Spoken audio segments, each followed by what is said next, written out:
Joe Fogarty, we're at Lucy Creek Station, 430 k's northeast of Alice. I've been here 22 years. Quite a few years ago we had one company, Petro Frontier, come on and did some exploration out on our west side at one of the sites out there, and they were here I think for a few years. We were dealing with them on and off, but for quite a few months they were drilling, doing exploration work 24/7. 50-man crew, yeah, quite a big thing. Yeah, well, it was a bit overwhelming for us because not having experience with mining. So, yeah, we sort of spoke to the bosses and they told us they were getting oil/gas. We weren't quite sure. We didn't really have a lot in writing. Yeah, and I don't think they explained the severity of how big it was going to be when they first started, because we're also running our day-to-day business ourselves. So it's a bit overwhelming for us, you know, what was expected of us or what we expected of them. We had people coming through when it first started nearly every day. And you can't see from this interview, but our access road is 150 metres down here. And so that made an impact on, we had little kids running around, that's our front yard.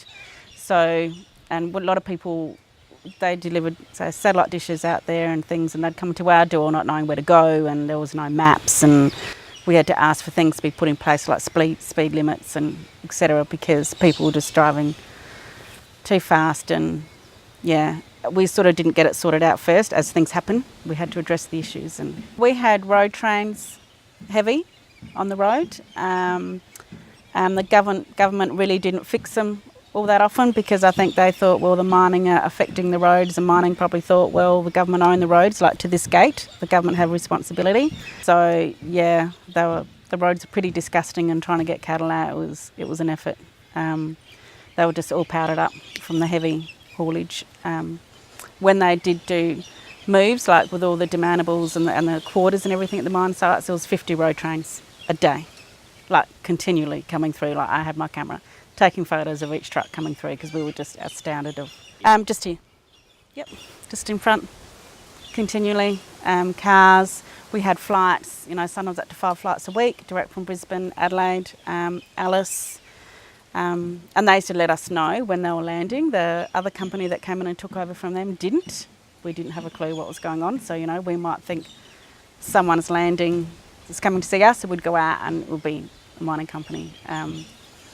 Yeah, so of course the vehicles had to drive in and out to pick up the people off the planes. Little bits, but as I said, not being experienced with mining, we're just going overhead. And what we were getting told and what other people were getting told were two completely different stories. So, you know, we'd deal with one person one week and then he'd leave and go home for a month. We'd be dealing with somebody else. We'd constantly say, look, we're not geologists, we're not sure what's happening here. And yeah, so sometimes you felt stupid because you had no idea what they were explaining to you, and you'd try to understand, but yeah. They didn't inform us about the casing failure. To my knowledge, yeah, we didn't know about it. Yeah, we heard there were problems, but to what extent, they told us they didn't frack, and then you hear that they did frack, and they were, yeah, so I don't think, like, we weren't told about things as they happened. We sort of had to do our homework after to find out what actually really went on. The disturbance they caused us and the difference it makes having all these people on your property is our employees ride around on motorbikes. They think there's no one else out there. So you're not used to looking out for other people on your roads, and so there's continually cars, trucks. My husband was out on the grader. He was coming down a creek bed, and these geologists were just parked down in the creek bed talking and couldn't move their car in time. And, you know, so we've got this grader coming down and just about hit them.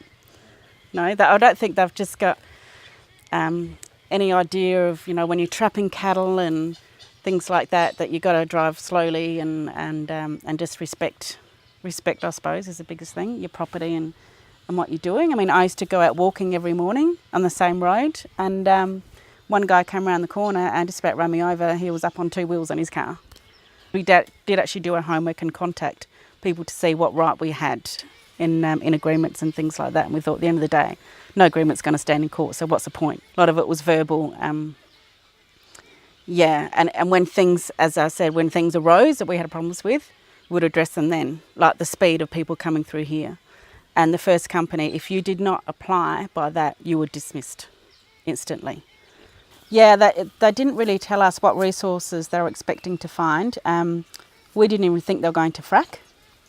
And we felt that every time we brought it up to discuss with them, they sort of felt a bit put back a bit. Not offended, but yeah, that's all. I suppose that was the big dangerous word that we're all using. It's like, well, are you going to do this or not? They didn't really say what they were after to find.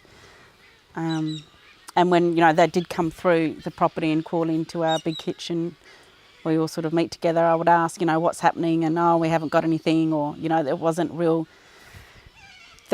sort of a get together halfway through to give us the update on what was happening. Because, there were so many things that we had to keep an eye out for, like what roads are going to be done up, what water they need to use of ours. Things like that. So they came here after, and our airstrip wasn't all that great. So, they spent quite a bit of money doing it up, resheeted it so they can have the bigger aircrafts land, which was, there are bonuses, I suppose, when mining comes onto your property. It's one of the things we had done for us, although now we don't. It takes a lot to upkeep it because it is gravel. So that was one of the things. And they did allow us to use the aircraft if we wanted to, and we used it for a couple of staff and they didn't charge us. My biggest thing personally as a mum, when our river's just here, where the crosses the road, and when that flows, it's beautiful to swim in. We've got creek sand, and our kids love it. Not one rock in the creek, and because they had to rise the road up quite a significant amount, they use big limestone rocks. And so now when the river runs, it's knocked down the crossing and there's just rocks everywhere. So you cannot swim where we used to without shoes on. And it's a real disappointment because, that's one of the things we love about being out here, the beauty of the place and having that at our front door. And now we can't, so yeah. I can't see us ever getting along personally. In the future, being out here working alongside with mining companies, I think it would be quite hard for something as big as what came onto Lucy Creek, the first company, that really impacted on what was going on here. And that I think they only actually fracked or mined for a few months with a 50-man crew. I don't get out to go around a lot, so the workers and employees saw it more than me, although I was gobsmacked when I went for a drive one night and it was massive, like spotlights, satellite dishes, just 24/7, this massive mine camp, and I had no idea. I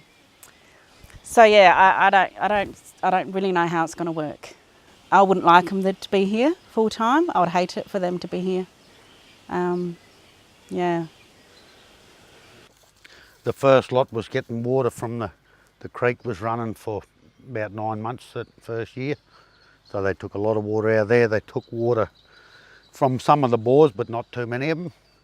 I know they have tested it a few times since, but I haven't seen any of the results of the tests that they've done. I don't know if you can get hold of it, but they haven't actually sent it here, and nobody said whether it changed or it didn't change, before and after they was here. They really didn't include me too much in any of the conversation about that. Really, I don't know anything about the state of the well, what they did to the well, or anything really. So I couldn't tell you much about that at all. I didn't feel like I had any choice really. Even where they went, this other way was, they went out there and they asked me where the water was, and they told me which way they was going to go to get there, and the other way they were going to go a different way out here. And I said to them before they even started, I said, well, there's not the water supply there, you're going to have to find your own water, and they ended up changing it to where I said there was actually more water. So, and basically they was using mostly my water until they got right out to where they were. The first person we saw that had anything to do with Petro was the bloke that had the contract to put the road in, and we sort of dealt with him most of the time, and it didn't end up too bad. And the first time I seen anyone that had anything to do with Statoil, we was out on the way to where they were going, and really they just They said, you know, where they was going. Really, they didn't ask if they could do anything, really. They just more or less stated where they was going and what they were going to do. Basically, they give you no choice, and you know, it's common knowledge that really we haven't got any authority to say, you know, if it turns real nasty, you can stop them using your roads and stuff, but like you said, they can bulldoze the one alongside and use that if they want to. Really, you can't stop them, but you can make it hard for them, but you can't physically stop them, I don't think. I did hear something went wrong with it, but it was never really explained what went wrong or what the risks were when it did go wrong.